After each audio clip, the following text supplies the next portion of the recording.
4장. 그러므로 주 안에서 갇힌 내가 너희를 권하노니 너희가 부르심을 받은 일에 합당하게 행하여 모든 겸손과 온유로 하고 오래 참음으로 사랑 가운데서 서로 용납하고 평안에 매는 줄로 성령이 하나 되게 하신 것을 힘써 지키라. 몸이 하나여 성령도 한 분이시니 이와 같이 너희가 부르심의 한 소망 안에서 부르심을 받았느니라. 주도 한 분이시요 믿음도 하나요 세례도 하나요 하나님도 한 분이시니 곧 만유의 아버지시라. 만유 위에 계시고 만유를 통일하시고 만유 가운데 계시도다. 우리 각 사람에게 그리스도의 선물의 분량대로 은혜를 주셨나니 그러므로 이르기를 그가 위로 올라가실 때에 사로잡혔던 자들을 사로잡으시고 사람들에게 선물을 주셨다 하였도다. 올라가셨다 하였은즉 땅 아래 낮은 곳으로 내리셨던 것이 아니면 무엇이냐. 내리셨던 그가 곧 모든 하늘 위에 오르신 자니 이는 만물을 충만하게 하려 하심이라. 그가 어떤 사람은 사도로 어떤 사람은 선지자로 어떤 사람은 복음 전하는 자로 어떤 사람은 목사와 교사로 삼으셨으니 이는 성도를 온전하게 하여 봉사의 일을 하게 하며 그리스도의 몸을 세우려 하심이라. 우리가 다 하나님의 아들을 믿는 것과 아는 일에 하나가 되어 온전한 사람을 이루어 그리스도의 장성한 분량이 충만한 데까지 이르리니 이는 우리가 이제부터 어린아이가 되지 아니하여 사람의 속임수와 간사한 유혹에 빠져 온갖 교훈의 풍조에 밀려 유동하지 않게 하려 함이라. 오직 사랑 안에서 참된 것을 하여 범사에 그에게까지 자랄지라. 그는 머리니 곧 그리스도라. 그에게서 온 몸이 각 마디를 통하여 도움을 받음으로 연결되고 결합되어 각 지체의 분량대로 역사하여 그 몸을 자라게 하며 사랑 안에서 스스로 세우느니라. 그러므로 내가 이것을 말하며 주 안에서 증언하노니 이제부터 너희는 이방인이 그 마음에 허망한 것으로 행함같이 행하지 말라. 그들의 총명이 어두워지고 그들 가운데 있는 무지함과 그들의 마음이 굳어짐으로 말미암아 하나님의 생명에서 떠나 있도다. 그들이 감각 없는 자가 되어 자신을 방탕에 방임하여 모든 더러운 것을 욕심으로 행하되 오직 너희는 그리스도를 그같이 배우지 아니하였느니라. 진리가 예수 안에 있는 것 같이 너희가 참으로 그에게서 듣고 또한 그 안에서 가르침을 받았을진데 너희는 유혹의 욕심을 따라 썩어져가는 구습을 따르는 옛 사람을 벗어버리고 오직 너희의 심령이 새롭게 되어 하나님을 따라 의와 진리의 거룩함으로 지으심을 받은 새 사람을 입으라. 그런즉 거짓을 버리고 각각 그 이웃과 더불어 참된 것을 말하라. 이는 우리가 서로 지체가 됨이라. 분을 내어도 죄를 짓지 말며 해가 지도록 분을 품지 말고 마귀에게 틈을 주지 말라. 도둑질하는 자는 다시 도둑질하지 말고 돌이켜 가난한 자에게 구제할 수 있도록 자기 손으로 수고하여 선한 일을 하라. 무릇 더러운 말은 너희 입 밖에도 내지 말고 오직 덕을 세우는 데 소용되는 대로 선한 말을 하여 듣는 자들에게 은혜를 끼치게 하라. 하나님의 성령을 근심하게 하지 말라. 그 안에서 너희가 구원의 날까지 인치심을 받았느니라. 너희는 모든 악독과 노함과 분냄과 떠드는 것과 비방하는 것을 모든 악의와 함께 버리고 서로 친절하게 하며 불쌍히 여기며 서로 용서하기를 하나님이 그리스도 안에서 너희를 용서하심과 같이 하라. 5장. 그러므로 사랑을 받는 자녀같이 너희는 하나님을 본받는 자가 되고 그리스도께서 너희를 사랑하신 것 같이 너희도 사랑 가운데서 행하라. 그는 우리를 위하여 자신을 버리사 향기로운 제물과 희생제물로 하나님께 드리셨느니라.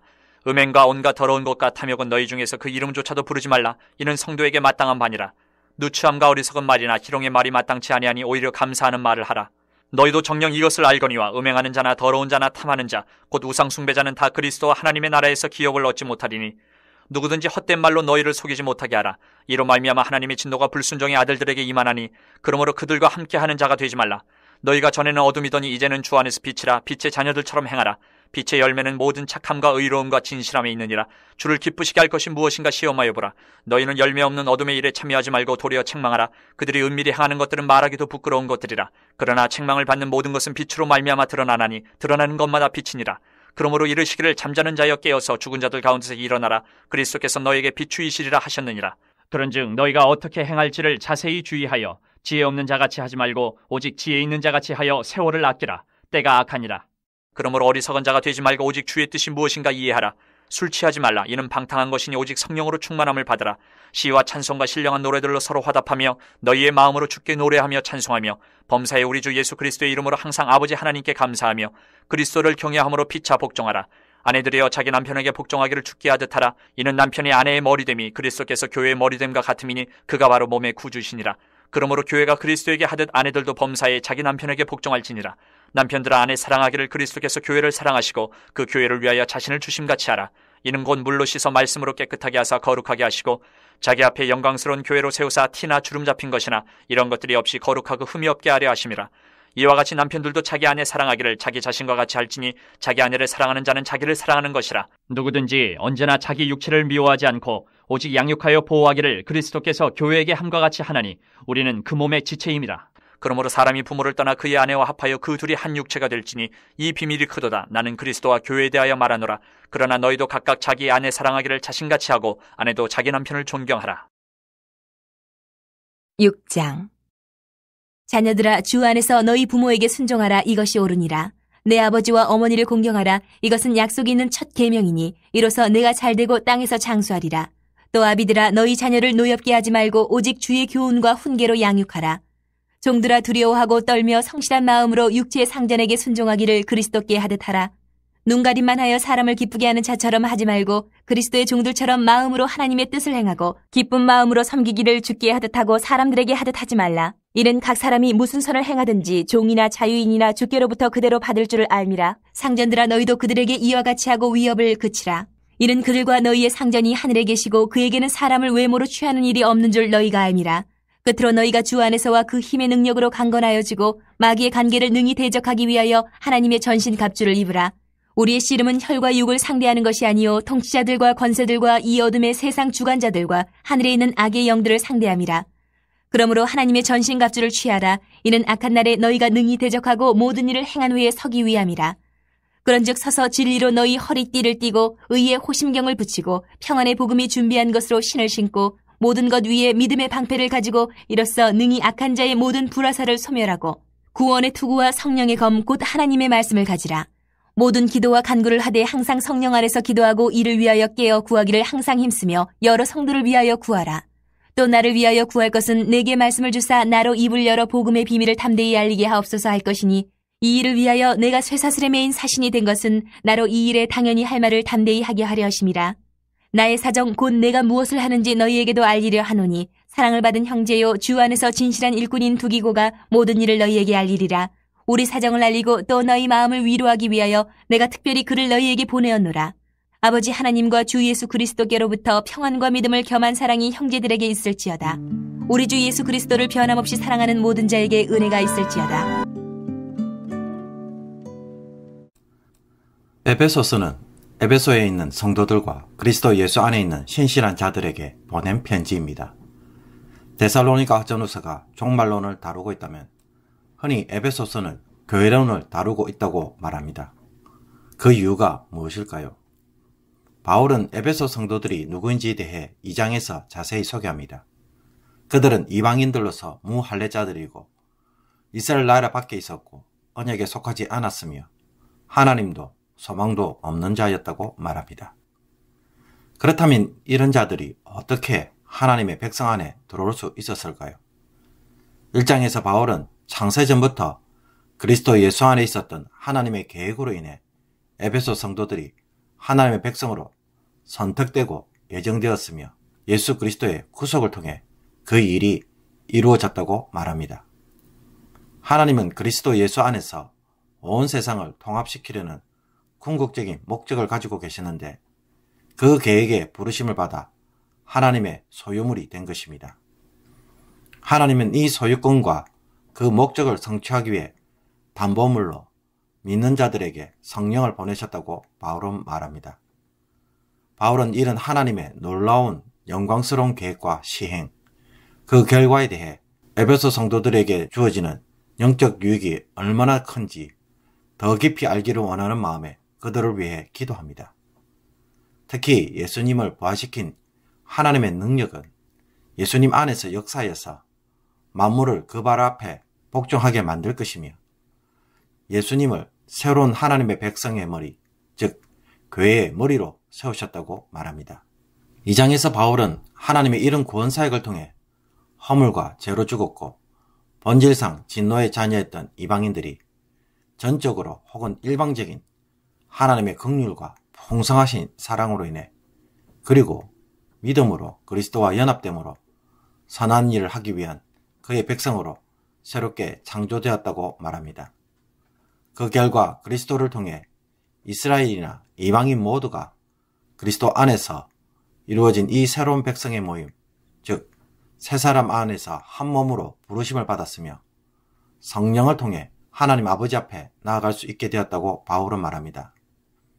성령의 임재는 곧 하나님이 자기 백성들 가운데 거하시는 것을 의미하며 이것은 곧 성전이 되고 그들이 그들이 하나님의 백성됨을 보여주는 증거입니다.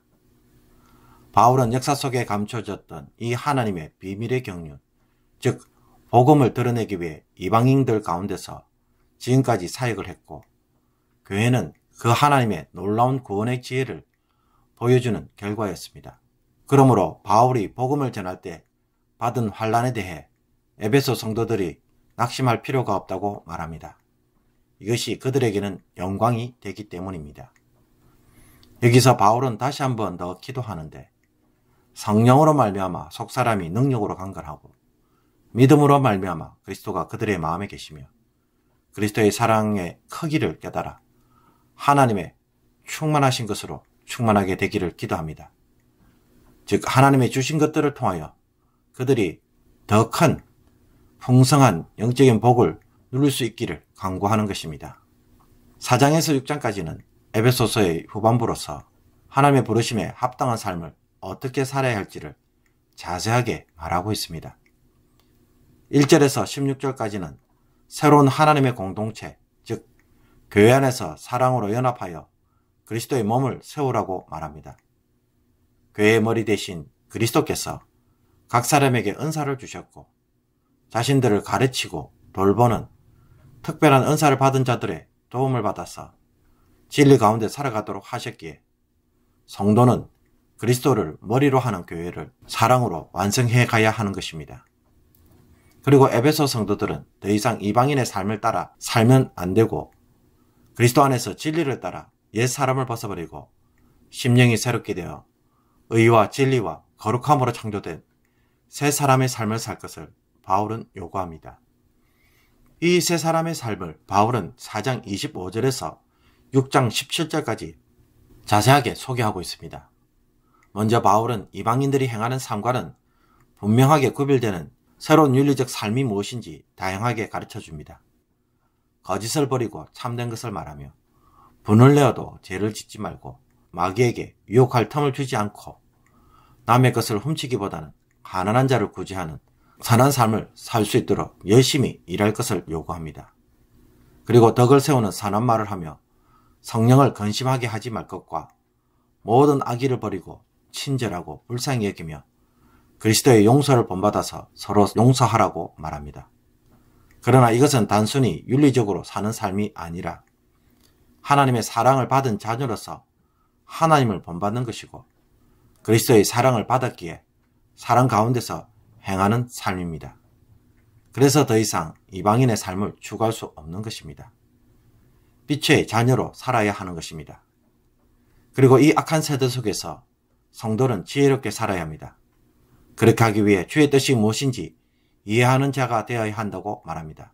세상에서 술에 취하여 방탕하게 사는 것과 달리 이제는 성령으로 충만한 삶을 살아서 하나님을 예배하고 찬송하는 것이 성도의 새로운 삶인 것입니다. 바울은 5장 21절에서 6장 9절까지 사회를 이루고 있는 기본 구조, 즉 남편과 아내, 부모와 자녀, 상전과 종 관계에 대해서 그리스도인으로 어떻게 처신해야 하는지에 대해 가르치고 있습니다. 바울은 이 관계를 관통하는 핵심 원리를 이렇게 표현합니다. 그리스도를 경외함으로 피차 복종하라. 아내는 머리 대신 그리스도를 섬기듯 남편에게 복종하고 남편은 그리스도의 신부처럼 아내를 사랑하고 기꺼이 희생해야 합니다.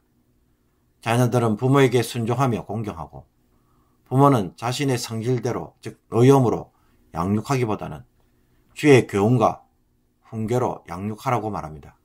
종들은 그리스도께 하듯 상전을 섬기고 상전들은 자신의 권세로 함부로 대하기보다는 상전이신 하나님 아래에서 행하시는 것처럼 대할 것을 요구합니다. 특히 바울은 노사관계에 있어 그들의 노예 상태에 대해 새로운 대안적 이상적 조직을 제시하기보다는 자신의 자리에서 죽게 하듯 살아가는 삶의 태도를 더 강조합니다. 끝으로 바울은 6장 10절에서 17절까지 그리스도에게 주어진 영적 전쟁을 언급합니다. 이것은 그리스도인들이 신자답게 살기 위해서는 이 세상을 통치하는 악의 지배에 대해 굴복하기보다는 대적하여 싸워야 한다는 것입니다. 마귀의 괴계를 대적하기 위해서는 먼저 교회는 진리와 의, 복음, 믿음, 구원, 하나님의 말씀과 같은 영적 무기로 구성된 하나님의 전신갑주로 무정해야 하고, 둘째, 혈과 육의 싸움이 아닌 이 세상을 다스리는 사탄과 악한 영을 상대로 하는 영적 전쟁을 해야 하며, 셋째, 주님이 주시는 능력으로 싸워야 한다는 것입니다. 여기서 공격력 무기인 칼을 제외한 하나님의 갑옷은 전반적으로 방어적 차원이 더 강하지만, 사탄은 진리와 의, 복음, 믿음, 구원에 대하여 지속적으로 성도를 뒤흔들어서 성도로 하여금 실족하도록 공격한다는 것을 우리가 잘 깨달아야 합니다. 그리고 바울은 이 하나님의 전신갑주 외에 기도도 포함시키고 있는데, 항상 성령 안에서 깨어 기도하고 성도들을 위하여 기도하므로 교회를 진리 가운데 든든히 세울 것을 요청합니다. 그리고 바울 자신이 감옥 중에서도 복음의 비밀을 담대히 알릴 수 있도록 기도를 요청합니다. 바울은 지금 로마에 도착하여 로마 감옥에 있으면서 에베소 성도들에게 제일 먼저 편지를 쓰고 있는 것입니다. 바울은 자신의 사정을 두기고 편으로 알리며 에베소 성도들을 위로하기 위하여 두기고를 에베소 교회로 보낼 것을 알립니다. 그리고는 문안과 축도로 편지를 마무리합니다. 교회는 정말 다양한 사람들이 모인 곳입니다. 한국 사람이라는 공통점을 빼고는 모든 것이 다 다릅니다. 성별이 다르고 성격도 다르며 나이도 다르고 출신지도 다르고 학력도 다르며 일하는 방식, 대화하는 방식, 모든 것이 다릅니다.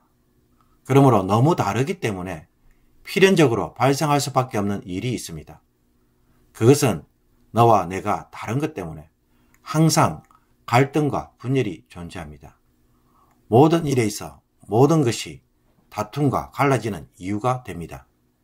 그래서 어쩌면 교회로 모인 사람들에게는 정말 일어날 수밖에 없는 일이 있다면 그것은 둘로, 셋으로, 넷으로 얼마든지 나누어질 수 있다는 것입니다.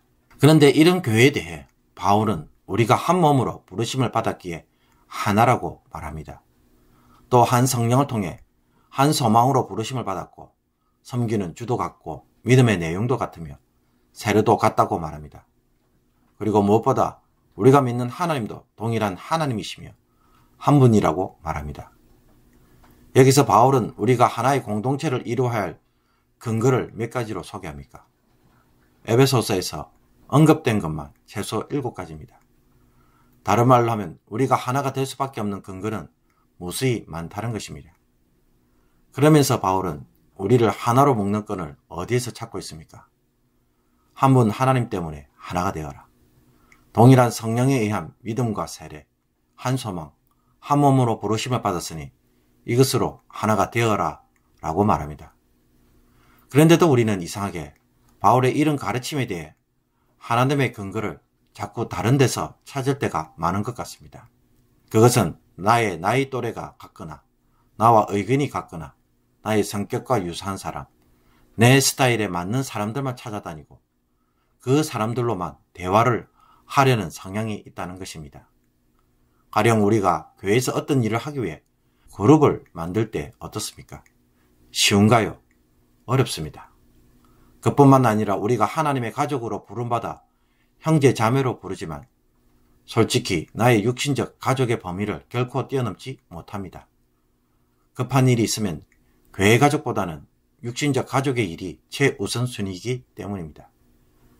이런 우선순위 때문에 어쩌면 교회라는 것이 현실에서는 견고한 공동체가 아니라 너무나 허물어지기 쉬운 공동체이고 가족으로 보입니다. 잘 보십시오. 우리 교회가 개모임이나 등산 모임 혹은 회사의 또래 모임 혹은 다른 스포츠 모임보다 더 견고합니까? 더 많이 사랑하는 관계입니까? 비교해보면 어쩌면 더 허술하고 언제라도 나누어질 수 있는 것이 교회입니다. 밴쿠버에서 수많은 교회들이 쪼개지는 이유도 바로 여기에 있습니다. 내가 싫어서 나가면 그만인 것입니다. 그런데 바울이 말하는 것에 다시 한번 귀를 기울여 보십시오. 교회는 한 분 하나님, 한 성령에 의한 부르심과 은사와 동일한 믿음과 세례로 엮여져 있습니다. 이것으로 하나를 만들어 가야 하는 것입니다. 이미 주님의 몸에 우리 모두가 지체로 부르심을 받았지만 이것을 실제로 받아들이는 데는 시간이 걸리고 이것으로 한 몸을 이루어가야 할 과제가 주어진 것이 교회입니다. 쉬운 말로 할까요? 교회를 만드는 것 자체가 신앙 고백이고 신앙생활입니다. 1절에서 바울이 하나님의 백성으로 부르심을 받은 일에 합당하게 행하라고 말하였는데 그 행위가 무엇입니까? 신앙으로 그리스도의 몸을 세우는 것입니다. 16절에서 그에게서 온몸이 각 마디를 통하여 도움을 받음으로 연결되고 결합되어 각 지체의 분량대로 역사하여 그 몸을 자라게 하며 사랑 안에서 스스로 세우느니라. 사랑 안에서 그리스도의 몸을 세워가는 것 자체가 성도의 신앙생활이며 성령의 은사를 통해 내가 이루어야 할 나의 사역입니다. 만약 내가 교회의 몸을 세우지 못하고 튕겨나가고 갈등하고 있다면 그것은 무슨 문제입니까? 그 사람과 나의 성격 차이입니까? 의견 차이입니까? 대화 방식의 문제입니까? 표면적으로는 그 문제이지만 진짜 문제는 다른 곳에 있습니다. 그것은 한 하나님이 아닌 차이를 관계의 끈으로 삼고 있다라는 것입니다. 하나님에 대한 나의 신앙 고백의 문제로 보지 않고 하나님에 대한 자아의 깨어짐의 문제로 삼지 않고 하나님에 대한 나의 순종의 문제로 삼고 있지 않기 때문에 이런 차이가 문제의 중심에 들어오는 것입니다. 그러므로 하나님이 교회를 통해서 질문하시는 것이 무엇입니까? 나 때문에 혹시 너는 이것을 포기할 수 있겠니? 이런 믿음의 삶 때문에 저 사람을 위해서 이번에는 양보할 수 있겠니? 내가 이런 교회를 세우려고 하는데 이번에는 내가 하고 싶지 않은 이 일을 통해서도 해줄 수 있겠니? 라고 묻는 것입니다. 일을 하며 차이와 수준에 집착하는 것이 아니라 하나님에 대한 나의 관계 문제로 다시 접근해서 그 형제와 자매를 섬기는 것을 기대하시는 것입니다. 과거 아내와 교제를 할 때 대학원 수업을 마치고 금요일에 서울에서 부산으로 내려오면 교회로 바로 가서 금요 기도회에 참석해야만 했습니다. 그러면 아무리 빨라도 저녁 10시가 넘었습니다. 그런데도 1시간이라도 얼굴을 보려고 그때 만나고 12시에 헤어지면서 버스도 없어서 택시를 타고 집으로 온 적이 많았습니다. 피곤하기가 이루 말할 수 없었지만 그 모든 일을 무릅쓰고 했습니다. 그 이유가 무엇일까요? 아내를 좋아하니까 그렇게 한 것입니다. 교회 안에서 우리 모두는 서로 차이가 있고 이 차이가 정말 문제가 됩니다. 그래서 우리의 환경이 정말 우리를 피곤하게 만들며 내 몸도 피곤합니다. 그런데 하나님을 사랑하니까 그 하나님 때문에 그 모든 일을 받아들이고 형제 자매를 섬깁니다. 이것이 교회가 하나됨을 이루는 모습이고 그 신앙 때문에 교회가 세워지는 것입니다. 교회는 이런 신앙으로 하나가 되는 것입니다.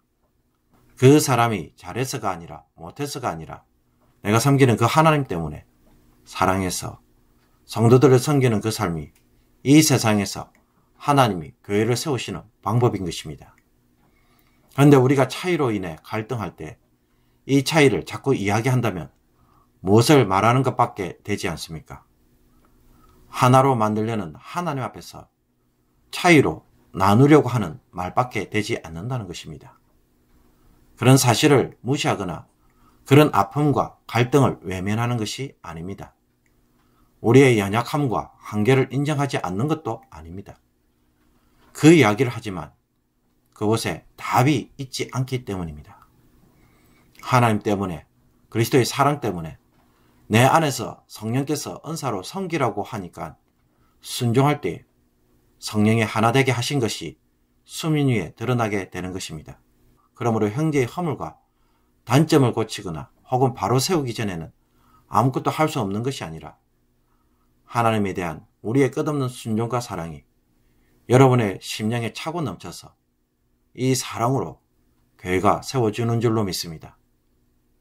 이 일에 오늘 이 말씀을 통하여서 저와 여러분이 하나님께서 어떻게 교회를 세우시고 교회를 하나로 만드시는지 하나님에 대한 우리의 사랑의 고백과 이 하나님 때문에 교회가 세워지는 것을 결코 잊지 않기를 주님의 이름으로 축복합니다. 기도드리겠습니다. 교회의 머리가 되신 주님, 주님의 사랑 때문에 우리 모두가 섬기는 자가 되게 하여 주옵소서. 성령의 은사를 주신 것은 섬기라고 주신 것임을 잊지 않게 하옵소서. 차이와 수준으로 판단하다가 실족하는 성도가 아니라 하나님에 대한 사랑으로 그저 사랑할 자만 보이는 그런 눈을 주옵소서. 사랑함으로 몸을 세워가는 귀한 성도가 되기를 원합니다. 성상교회가 가진 연약함들이 하나님을 깊이 사랑하는 성도의 믿음으로 모두 극복되게 하여 주시고 하나가 되는 은혜의 자리에 오늘도 나아가게 하여 주옵소서. 우리 가운데에 사랑이 부족한 자들이 없게 하여 주옵소서. 예수 그리스도의 이름으로 기도하옵나이다. 아멘.